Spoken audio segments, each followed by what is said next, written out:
guys, I'm going to teach you this groove. Well, I call it groove. It's actually I'm teaching you a fill. Why did I say groove? It's a fill. I'm going to teach you this fill. Do I start the video again? No, I'm just going to make a fool of myself. Oh well. Anyway, 1, 2, 3.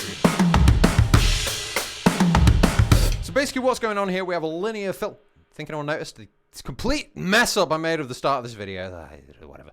Okay, so we have a linear fill. Linear is when you're playing not just like rights and lefts, but when you've got some kicks in there as well, and you're doing one thing at a time. So it's not like you're playing a bass drum and crash, or not playing like hands together. It's like one thing at a time. And because you're playing like one limb at a time, you can get a lot of speed by just playing like, that's just bottom triplets. Right, left kick, right, left kick. Because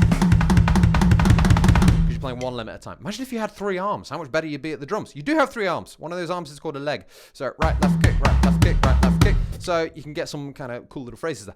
But in 6/8, a lot of people forget to try and practice this stuff as well. So we're playing 1, 2, 3, 4, 5, 6. This is the kind of environment we're practicing here. And then within here, we're going to do a linear fill. And the linear fill we're going to do is in the second measure. So to kind of work this together, we've got the first part of a groove, which is going to be a crash and a kick together, followed by 2 hi-hats.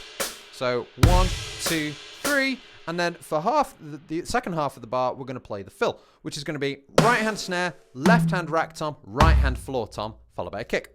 So bucket of fish, bucket of fish. So snare, rack, floor, kick.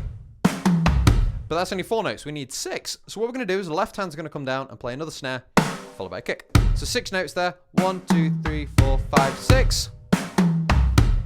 And at that speed, it doesn't sound musical, which is why when you're practicing this stuff, sometimes it feels a bit naff. Why is that squeaky guy on the internet told me to practice this? It sucks. But then you speed it up. And it's a pretty usable fill. So again, working it in with that first half of the groove. Again, the reason I've started with a crash is because when you come out of it, you're then going into that kick and a crash to start your next groove. So again, crash, 2, 3, and then right, right, kick, left, kick. And then you've got the kick at the end and the kick at the beginning, meaning you have kick, kick, crash. 2 bass drums in a row as you repeat. So as you then repeat it, it starts getting pretty exciting. And again, you won't keep doing it over and over, but just loop that till you're comfortable. And then you can try and do a normal 6/8 groove. And then when you're ready, you want a linear fill.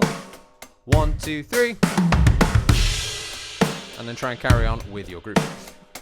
See, it's pretty cool. So, gives you a little bit of a linear phrase. You can try and 6/8. Again, don't practice all of your fills and fancy stuff at like one tempo, in one time signature, in like a rock style. You know, you need to try and branch out and try all this stuff in different places. So, that's what this is all about. If you want to get more into this, there's an entire 6/8 fills section on my platform, Drumdex, and also a linear fills section, which goes into all of these kind of things up to some pretty kind of crazy fast tempos. So, you can check that out. When you become a member of Drumdex, you get access to over 1,000 lessons and 100 courses. So anyway, you guys check it out. Have an absolutely fantastic week, and I will see you for the next lesson soon.